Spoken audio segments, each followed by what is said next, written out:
Akkam jirtu kabajamoota fi jaalatamtoota hordoftoota biiftuu Oroo bakkuma jirtanitti nageenyi keenya kan kabajaatiif kan jaalalaa isin haa ga'u isin hin jenne ta'an suuraan oduu sa'a kana qabannee dhiyaannee jirra hanga dhuma sagantaa kanaatti hojii tooraan immoo affeerraa kenna. Warri gama maatii chaanala keenyaa hin dhufin gara maatii chaanala keenyaa dhufuudhaan oduu wayitaawaa kan biyya keessattiif kan biyya alaa argachuun itti bohaaraan affeerraa kenna. Kallattimaan gara mata duree oduu amma qabadheetti yeroo dabru oduun jalqaba.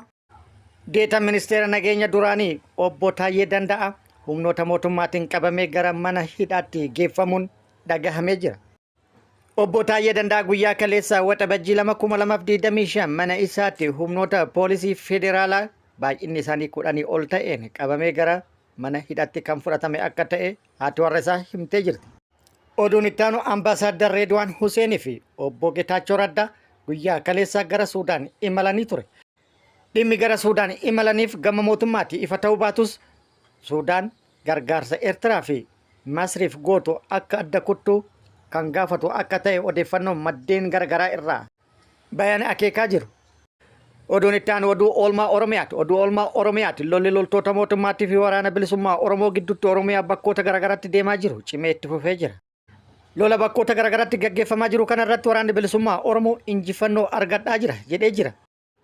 Waraanni bilisummaa Oromoo lixa shaggar aanaa Iluu Galaanitti humna mootummaa qindaa'aa Jaalsanyii Nagaasaatiin durfame yookaan hoogganame waraana bilisummaa Oromootiif opereeshinii bal'aa bane irratti haleellaa raawwateen Jaalsanyii Nagaasaa dabalatee hedduu miidhaa irraan dhaqqabsiisuu himee jira.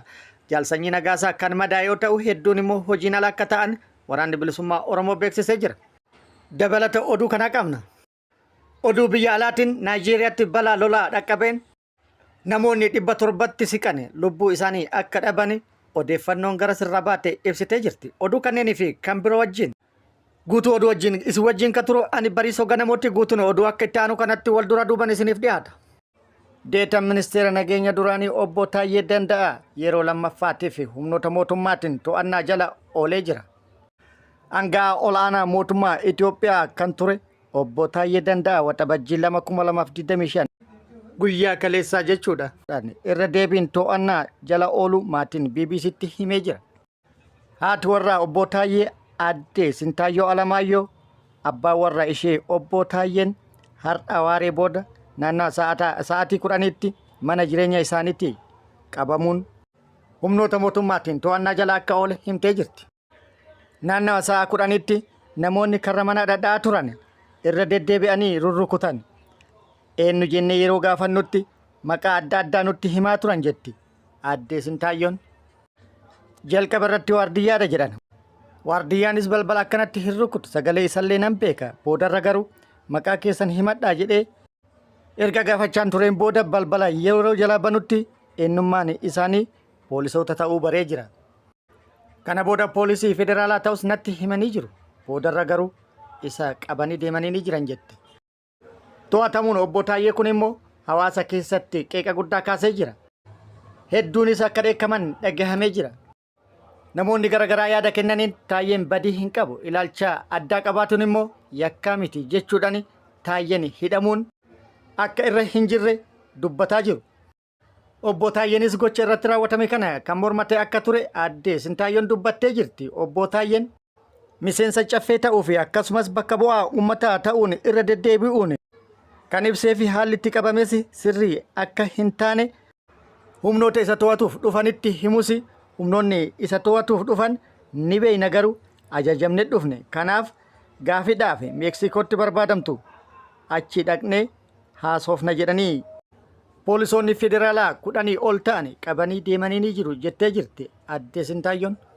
Akkasumas Meeksikootti barbaadamta jechuun malee eessa akka geessanis kan hin beeyne akka ta'e addee Sintaayyoon himtee jirti.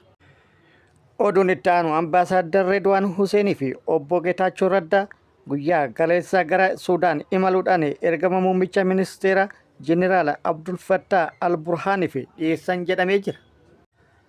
Daarektarri tajaajila odeeffannoo fi nageenya biyyoolessaa ambaasaadar Jeneraal Reedwaan Huseenii fi gorsaan ministeera muummee dhimma baha Afrikaa obbo Getaachoo Raddaa poorti Suudaan seenuudhaan ergama muummicha ministeera Itoophiyaa Abiy Ahmad Jeneraal Abdul Fattah Al-Burhaaniif geessan yoo jedhamu ergamni kun maal akka ta'e ifa kan hin ta'in yoo ta'u akka maddeen garaagaraa irraa odeeffannoon bahaa jiru ibsutti dhiibbaa Eertiraa fi Masriin waliin ta'uudhaan Itoophiyaa irratti adeemsaa jiran Suudaan kan deeggarre yookaan deeggarsa akka hin taasifne kan gaafatu akka ta'e odeeffannoon bahan ibsanii jiru.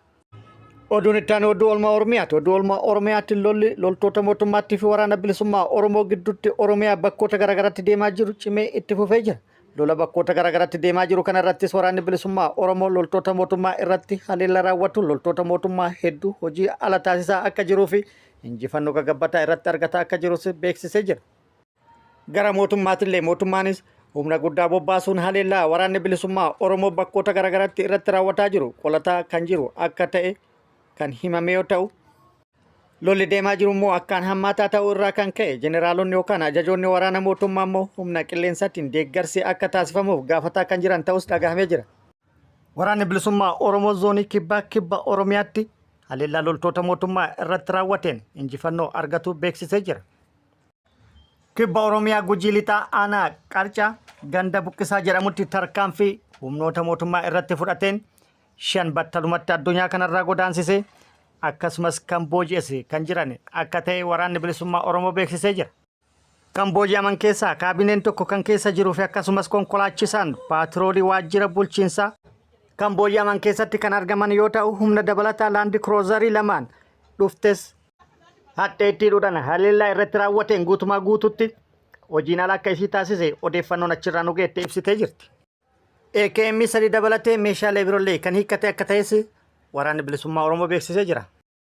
Oduu injifannoo giddugala Oromiyaa irraa nu geetten immoo waraanni bilisummaa Oromoo zoonii giddugala Oromiyaa lixa shaggara aanaa Iluu Galaanitti guyyaa kaleessaa jechuun waxabajjii 2025 loltoota mootummaatii fi akkasumas miseensota waraana bilisummaa Oromoo kan turan kan Jaal Sanyii Nagaasaa wajjin harka kennatan humna qindaa'aa fi guddaa akkasumas meeshaalee waraanaa gurguddaa qabatuudhaan Sanyii Nagaasaatiin hoogganamuun waraana bilisummaa Oromoo irratti opereeshinii gaggeessuuf bobbaate irratti waraanni bilisummaa Oromoo haleellaa cimaa raawwatuun miidhaa guddaa kan qaamatii fi kan lubbuu hedduu isaaniitirraa akka dhaqqabsiise beeksisee jira.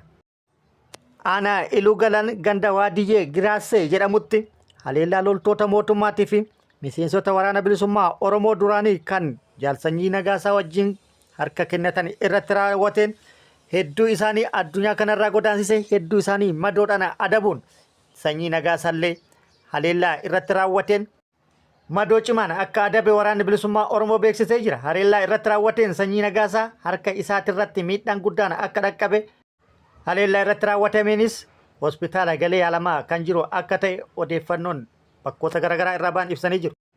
Har'as giddugala Oromiyaa Shawaa Bahaa bakkoota garaagaraatti akkasumas lixa shaggar bakkoota garaagaraatti lolli kan itti fufe yoo ta'u, waraanni bilisummaa Oromoo haleellaa barraaqaan bakkoota garaagaraatti raawwataa jiruun injifannoo argataa jiraachuu odeeffannoon nu ga'ee jira. Yeroo itti aanutti guutuu isaa qabannee kan isin hin geenyu ta'a. Oduu injifannoo adda ta'een waraanni bilisummaa Oromoo injifannoo dirree hidhannootiin alattis injifannoo gagabbataa galmeessaa jira jedhee jira. Injifannoo dirree hidhannootiin alatti galmeessaa jiru keessaa tokko humna dirree hidhannoo cimsuudhaaf leenjii yeroodhaa gara yerootti fufteedhaan kennaa jiruun injifannoo boonsaa galmeessa jedhee jira. Akka guutuu Oromiyaatti hanga funyaan Finfinneetti yeroodhaa gara yerootti fufteedhaan leenjiin barnoota garaagaraa kennu itti fufee jira. Haaluma kanaan kibba baha Oromiyaatti tibbana humna guddaa yeroo dheeraaf damee barnoota garaagaraatti leenjisaa ture haala ho'aan yookaan sirna ho'aan eebbise jedhee jira. Leenjitoota yeroo dheeraaf ga'umsaan leenjii siyaasatii fi akkasumas leenjii loltummaa leenjisaa ture kana yeroo eebbisetti dhaamsa onnachiiftuu garaagaraa dhaamuufii fi akkasumas abdii itti horuun kana boodas kallattii kaa'uudhaan akka bobbaases beeksisee jira. Gara biraatiin immoo loltoonni mootummaa hedduun Oromiyaa bakkoota garaagaraa irraa tibba kana baay'inaan gara mooraa waraana bilisummaa Oromoo dhufu waraanni bilisummaa Oromoo beeksisee jira. Keessattuu zoonii giddugala Oromiyaa bakkoota garaagaraa irraa humni baay'een mooraa waraana mootummaa gadi dhiisuun gara mooraa waraana bilisummaa Oromoo dhufuudhaan waraana bilisummaa Oromootiin simatamuu waraanni bilisummaa Oromoo beeksisee jira. Naayijeeriyaatti balaa lolaa dhaqqabeen namoonni dhuman 700 akka siqan himamee jira. Rooba cimaa kamisa darbe Naayijeeriyaa magaalaa Mookaawaatti roobeen balaa lolaa mudateen baay'inni namoota lubbuun isaanii darbee dabalaa dhufuudhaan gara 700 akka dhaqqaban himamee jira. Bulchaan naannoo Mokaawaa obbo Muhammad Aliyyuu BBCtti akka himanitti balaa roobaa mudate kanaan namoonni dhabaman ammallee baay'ee akka ta'an himuudhaan namoota lolaa kanaan awwaalaman yeroo gabaabaa keessatti qotanii baasuudhaan sirni awwaalcha isaanis akka raawwatamu himee jira. Balaa lolaa jiddu galeessa Naayijeeriyaatti mudate kanaan namoonni dhabaman ammallee 500 kan caalan akka ta'e himee jira. Kabajamoota fi jaalatamtoota hordoftoota biiftuu Oroo oduun ammaaf qabanne kana hanga ammaa kana guutuu oduu wajjin isin wajjin kan ture ani Bariisoo Ganamooti hanga yeroo itti aanutti deebinee wal agarruutti nageenyi rabbii isiniif haa baay'atu nagatti nu turan hawwii kennaa nagatti nu tura.